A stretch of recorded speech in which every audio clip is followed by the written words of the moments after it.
ओम गुरु ब्रह्मा गुरु विष्णु गुरु महेश्वर साक्षात् गुरुवे गुरु मोहन नमो नमस्ते विनायकने विघ्नराजा गणराजा समर्थ योगी ओम राघाय नमः ओम नागाय नमः ओम नागाय नमः कृतंड मगाय श्री कोटि समप्रभा निर्विघ्न गुरुदा सर्वकारी सर्वदाम शक्ति ओम शक्ति ओम नमः शिवाय नमो नमः स्वान सुर शिखरपति ओम सुनर रमदानि वाले कुमरी महाकाल निरंतर विकार भैरवी गिरिसोली जयमल समर्थिनी ओम शक्ति अडवांगुली இருக்கும் மண்டமே பார்வதியே திரளாகனி அமிர்தாகரமனை காக்கும் பரவரைய வரத்தின் பரவர் சங்கத்திர சுந்தரியே ஓம் திவ்ய சுந்தரி சௌந்தரி தில்லோகனாய் தீபொழி திவ்ய வரை பரமேஸ்வரி திருஷ்டாந்திரம் சொர்ணம் தனம் கல்வி வீரம் ஆனந்தம் ஆரோக்கியம் மன நிம்மதி தருக சுவாஹா. அன்பான நேயர்களுக்கு அடியனது வணக்கத்தை தெரிவித்துக் கொள்கிறேன். இந்த நிகழ்ச்சி ஜோதிடம் மட்டுமல்ல, ஜோதிடம், வைத்தியம், மாந்திரிகம், ரசமணி, ராஜோஷமை, வர்மம், யோகா, மூச்சு பயிற்சி, பிராணாயாமம், தியானம், தவம் போன்ற அற்புதமான தெய்வீக கலைகள். இந்த கலைகளை முறைப்படி பயன்படுத்தினால் நிச்சயமாக உங்களுக்கு அருளும் பொருளும் புகழும் கண்டிப்பாக கிடைக்கும். உடல் நலம், மனநலம், ஆனந்தம் கண்டிப்பாக கிடைப்பதற்கு வாய்ப்புகள் வரும். இதை பயன்படுத்தி கொண்டவர்கள் பெரியோர்களை மதித்தவர்கள், சித்தர்களையும் ஞானிகளையும் தன் மூதாதையர்களையும் மதிக்க தெரிந்தவர்கள், அவர்கள் வழி நடந்தவர்கள் வாழ்க்கையில் பல மடங்கு நீங்கள் முன்னுக்கு வருவதற்கு வாய்ப்புகள் உண்டு. ஒரு மனுஷனுக்கு கோபம், பொறாமை இதெல்லாம் நிறைய வரும். கோபம் எதுக்கெடுத்தாலும் கோபம் இன்னும் கோபம். அதே மாதிரி அடுத்தவன் பொழைச்சிடக்கூடாது, அவன் முன்னுக்கு வந்துடவே கூடாது. வீடு கட்டிடக்கூடாது, கார் வாங்கிடக்கூடாது, பைக் வாங்கிடக்கூடாது, நல்லா படிச்சிடக்கூடாது, நல்ல வேலைக்கு போயிடக்கூடாது, அழகா இருக்கக்கூடாது. ஆனா இருந்தாலும் பொண்ணாலும் கொஞ்சம் அழகா கொஞ்சம் சீவி சிங்காரிச்சு பூ வச்சு பொட்டு வச்சு மினிக்கிட்ட சந்தோஷமா போயிடக்கூடாது. உடனே கண்டா பொறாமை. இந்த பொறாமை எண்ணங்கள் அதிகமா இருக்கிறவங்களுக்கு நிச்சயமா குடல் புண்ணு, பிரஷரு, இந்த நோயெல்லாம் வர்றதுக்கு வாய்ப்புகள் உண்டு. ஏன்னா எண்ணங்கள் நல்லா இல்லை. அப்ப அந்த நரம்பு அந்த மாதிரிதான் வேலை செய்யும், அந்த கதிர்வீச்சு அந்த மாதிரிதான் வேலை செய்யும். அதனால எரிச்சல் படுவது, கோபப்படுவது, பொறாமைப்படுவது இதெல்லாம் அவங்கவுங்க செஞ்சுக்கிற சூழ்நிலை. அடுத்தவங்க செய்ய வேண்டிய தேவையில்லை, அவங்களுக்கு செஞ்சுக்க இருக்கிறத விட்டு கொடுப்பது நல்லது. சரி, அவங்க நல்லா இருக்காங்களா, நல்லா இருக்கட்டும். இவங்க நல்லா இருக்கலாம், நல்லா இருக்கட்டும். இவங்க நல்லா வீடு கட்டுறாங்களா, கடை வாங்குறாங்களா, கடை வச்சுக்கலாம், பிசினஸ் நல்லா பண்றாங்களா, பண்ணட்டும். அப்படிங்கிற தயார குணம் இருக்கிறதுக்கு வாய்ப்புகள் ரொம்ப கம்மி. இன்னைக்கு லெவல்ல யாரை கண்டாலும் பொறாமப்படுற வேலை தான் அதிகமா இருக்கிறதுனாலதான் நோய் அதிகமா வருது. ஐயோ எனக்கு ப்ரெஷர் இவ்வளவு இருக்கு, இத்தனை இருக்கு, ஐயோ எனக்கு சுகர் இவ்வளவு இருக்கு, அவ்வளவு இருக்கு, கணக்கெடுத்து பார்த்துட்டே செத்து போயிடலாம். அவனே கணக்கெடுத்து பார்த்து அவனே செத்து போயிடலாம். முதல்ல அந்த காலத்துல அந்த கணக்கே எடுக்கிறது இல்லை, யாருமே எடுக்க மாட்டாங்க. இப்பதான் அந்த கணக்கை எடுத்துக்கிட்டே இருப்பாங்க. எனக்கு 300 500 எப்படிதான் கண்டுபிடிக்கணும் தெரியும். கடிச்சிட்டு கடைசியில பொறாமைப்பட்டு, எரிச்சல் பட்டு, சிந்தனைகள் ஒருமுகப்படுத்தாம எப்ப பார்த்தாலும் அடுத்தவங்களை பத்தி சிந்திச்சுக்கிட்டு தன்னுடைய வாழ்க்கையை முன்னுக்கு வராம இருக்கிறது வாழ்க்கையில கெடுதலுக்கு அறிகுறி. அதனால உளி படாத கல் சிலையாவதில்லை. என்ன சொல்றாங்க பாருங்க, உளி படாத கல்லு சிலையாவது இல்லை. உழைப்பு இல்லாமல் வாழ முடியாது. உழைப்பு இல்லாமல் நாம் வாழ முடியாது. அப்ப உழைப்பு தான். உளி இல்லாம சிலையும் செய்ய முடியாது, உழைப்பு இல்லாம வாழ்க்கையில முன்னேற வரவும் முடியாது. அப்ப இதை கத்துக்கிட்டு அதிகாலையில் எழு, இறைவனை தொழு, நல்ல தெய்வத்தை கும்பிடுங்க, பெரியவங்களை மதிங்க, அப்பா அம்மா காலில் விழுங்க, வேலைக்கு போய் சாயங்காலம் வீட்டுக்கு நிம்மதியா வாங்க.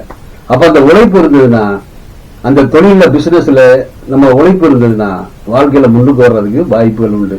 அதை விட்டு போட்டு வேண்டாத வார்த்தைகள், வேண்டாத பேச்சுக்கள், வேண்டாதவர்களின் உறவுகள் இதெல்லாம் இருந்ததுன்னா உங்களுடைய எண்ணங்கள் பலவீனமாகி, பலவீனமான சாப்பாடு, தேவையில்லாத உணவு, தேவையில்லாத ஆட்கள், பழக்க வழக்கம் இப்படிதான் ஏற்படும். அப்ப நாம் உண்டு, நம்ம காரியம் உண்டு, நம்ம உழைப்பு உண்டுன்னா அந்த தெய்வமும் உங்களுக்கு உதவியாகவே இருக்கும். அந்த பூதாதருடைய ஆசீர்வாதமும் உங்களுக்கு கிடைக்கிறதுக்கு வாய்ப்புகள் உண்டு. அதனால யானையின் பலம் தும்பிக்கையில், யானையின் பலம் தும்பிக்கையில், மனிதனின் பலம் நம்பிக்கையில். நாம நேர்மையா இருக்கும் போது யாருக்கும் பயப்பட தேவையில்லை. நம்ம முன்னுக்கு போயிட்டே இருக்கலாம். யார் நம்ம குறை சொன்னாலும் நம்ம மிதிச்சுட்டு போயிட்டே இருந்தோம்னா, அந்த நம்பிக்கை இருந்ததுன்னா, நம்மளுடைய இலக்கு கரெக்டா இருந்ததுன்னா, அதை நோக்கி நம்ம போயிட்டே இருந்தோம்னா வெற்றி நிச்சயமாக கிடைக்கும். அதனால வீழ்வது இயற்கை தான், அது இல்லைன்னு சொல்லல. நம்ம எல்லாரும் சாகத்தான் போறோம். ஆனா இருக்கும்போது சாதிக்கணும் இல்லையா? வீழ்வது இயற்கை, வாழ்வதுதான் வாழ்க்கைன்னு சொல்றாங்க பெரியவங்க. வாழ்வதுதான் வாழ்க்கை, வாழ்ந்து காட்டணும். பிரச்சனைகள் வரத்தான் செய்யும். இதுக்கு போய் நம்ம எப்ப பார்த்தாலும் ஜோசியரை பார்த்துட்டே இருக்கிறது, எப்ப பார்த்தாலும் டாக்டர்கிட்ட போய் ஆலோசனை கேட்டுட்டே இருக்கிறது, எப்ப பார்த்தாலும் அவங்கள்ட்டயே தான் கேட்டு மருந்து மாத்திரம் தின்னு தீர்க்கிறது. அப்போ ஒருத்தருக்கு அடிமையாவே வாழ்றக்கூடிய சூழ்நிலை உண்டாக்கி விட்டுரும். அதனால தேவைதான், டாக்டர்கள் தேவை, ஜோடர்கள் தேவை, வைத்தியர்கள் தேவை, ஆசான்கள் தேவை, எல்லாம் தேவைதான்.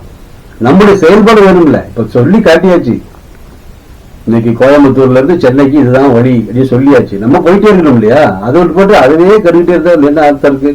அதனால வாழ்க்கையில முன்னுக்கு வரணும்னு நினைக்கிறவங்களுக்கு இந்த கலைகள் தெய்வீக கலைகள், இந்த சித்தருடைய கலைகள் தெய்வீக கலைகள்.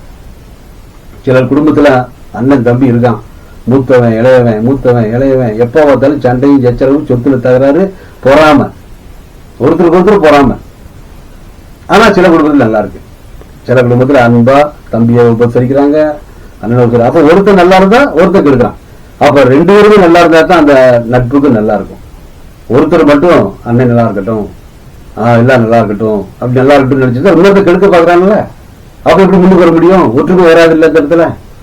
அப்ப இதெல்லாம் சொல்லித்தர்றது இந்த லக்னத்துல 11ஆம் இடம்னு சொல்லுவாங்க. இந்த 11ஆம் இடத்துலதான் மூத்த சகோதர ஸ்தானம், தன்னுடைய தொடைப்பகுதி, வாழ்க்கையில் லாபஸ்தானம், லாபங்கள் வருதா இல்லையா, இதெல்லாம் கண்டுபிடிச்சு சொல்றது. வீரங்கள் இருக்கா, வாழ்க்கையில் லட்சியங்கள் இருக்கா, இவர் முன்னுக்கு வருவாரா வரமாட்டாரா, இதெல்லாம் லாபத்தோட வாழ்வாரா இல்ல லாபம் இல்லாம வாழ்வாரா, இதெல்லாம் சொல்லி தர்றதுதான் இந்த 10ஆம் இடத்தை சொல்லக்கூடியது. இந்த 10ஆம் இடம் 11ஆம் இடத்துல சொல்லக்கூடியது தொழில், அரசாங்க உத்தியோகம், மந்திர உச்சாரணம், இதெல்லாம் சொல்லக்கூடிய இடம். 11ஆம் இடம் மூத்த தொழில் ஸ்தானம். 10ஆம் இடம் தொழில் ஸ்தானம், 11ஆம் இடம் மூத்த சகோதர ஸ்தானத்தை சொல்லக்கூடியது. இதெல்லாம் நமக்கு நிவர்த்தி பண்ணி அவங்களுடைய நட்பு கிடைக்கணும், தொழில் நல்லா முன்னுக்கு வரணும். அப்படிங்கும் போகும்போது அந்த தொழில நம்ம கவனங்கள் கரெக்டா இருக்கணும், நம்பிக்கைகள் இருக்கணும், ஊக்கங்கள் கரெக்டா இருக்கணும். நம்முடைய ஊக்கம் தான் நம்ம நம்பிக்கை தான் நம்ம வாழ்க்கையில முன்னுக்கு வரும். அவன் தொழில் செய்யறான், நல்லா முன்னுக்கு வந்துட்டான், நம்ம முன்னுக்கு வரலன்னா நம்ம ஏதோ தவறு பண்ணிருக்கோம்னு அர்த்தம். அப்ப அந்த தவறை நிவர்த்தி பண்ணி வாழ்க்கையில முன்னுக்கு வர்றதுக்கு, லாபத்தோட கொண்டு போறதுக்கு என்ன வழின்னு பார்த்து அதுக்கு பயிற்சி எடுத்து அதை முறைப்படி உழைப்பு கொடுத்தோம்னா பல மடங்கு முன்னுக்கு வர்றதுக்கு வாய்ப்புகள் உண்டு. அடுத்து அந்த தெய்வீக சக்தி நம்மகிட்ட தேவை இருக்கு. இப்ப இருட்டு இருக்குன்னா லைட்டை போடாம முடியாது. அதுவே எங்க நம்பிக்கை வீட்டுல அப்படியே தர வீட்டுலாம் போக முடியாது. அதுக்கு லைட் இருக்குல்ல, லைட்டை பிடிச்சிட்டு போக வேண்டியதான். அந்த காலத்துல பந்தத்தை பொருத்தணும், அடுத்து பெட்ரோல் மாசம் பொருத்தணும். இந்த அடுத்து இப்ப எலக்ட்ரிக் லைட் வந்துருச்சு, எல்லாம் எலக்ட்ரிக் லைட்டை பொருத்திட்டு போறோம் இல்ல. இப்ப அறிவாளி நம்ம இருக்கிறோம், அதை விட்டு போட்டு இருட்டுல தான் நான் போவேன்னு சொன்னா அதெல்லாம் பிடிச்ச முடியாது இல்லையா? அது மாதிரி ஜோதிகளையும் பார்க்கறதான் செய்யணும், பூஜைகளும் பண்ணித்தாகணும், ஆன்மீகத்துல எல்லாருக்கும் உதவி பண்ணித்தாகணும், அன்னதானங்கள் போடணும், பிறருக்கு உதவி பண்ணணும், அடுத்தவங்களுக்கு உதவி பண்ற நோக்கத்திலே நம்ம இருந்தா நமக்கு உதவி பண்றதுக்கு யார் மாதிரி வந்துட்டே இருப்பாங்க. நம்ம யாருக்கு உதவி பண்ணனா நமக்கு உதவி பண்றதுக்கு யாரும் வர மாட்டாங்க. அதனால எண்ணம் போல் வாழ்வு, நம்ம யாருக்கு என்ன நினைக்கிறோமோ அதன்படி நம்ம வாழ்ந்தா பல மடங்கு முன்னுக்கு வர்றதுக்கு வாய்ப்புகள் உண்டு. அடுத்து நம்ம பேசுறதுக்கு நிறைய விஷயங்கள் இந்த ஆன்மீகத்தில் நிறைய இருக்கு. அடுத்தடுத்து நம்ம பேசுவோம். செயல்பாடுகள் அதிகமா இருக்கு, செயல்பாடுகள் அதிகமா நீங்க செய்யணும் அப்படிங்கிறதுக்காக சில கருத்துக்கள் அப்பப்ப சொல்றோம். அதை நல்லவர்கள் ஏற்றுக்கொள்வார்கள். நீங்களும் நல்ல முறையில் இருந்து பயனடையலாம். கொடிய நஞ்சுன்னு சொல்லுவாங்க. கோபத்துல கூறப்படும் வார்த்தை மிகவும் கூர்மையான வாள் போன்றதுன்னு சொல்லுவாங்க. அப்ப கோபம்ங்கிறது என்னது? ஒரு கொடுமையான வாய் தான். அந்த வாயிலிருந்து வரக்கூடிய வார்த்தைகள் கோபத்தோட வர்றது கொடிய கொடூரமான வாள் அப்படின்னு சொல்லுவாங்க. அதுல எல்லாமே எனக்கு தெரியும், எல்லாமே எனக்கு வேணும் அப்படின்னு நினைக்கிறவங்கள்ட்ட நம்ம எதுவுமே பேச முடியாது. அதனால வாழ்க்கையில முன்னுக்கு வரணும்னு நினைக்கிறவங்களுக்கு இந்த கலைகள் பல மடங்கு உங்களுக்கு உயர்ந்து வர்றதுக்கு வாய்ப்புகள் உண்டு. எடுத்த காரியங்கள் ஜெயமாகிறதுக்கும் வாய்ப்புகள் உண்டு.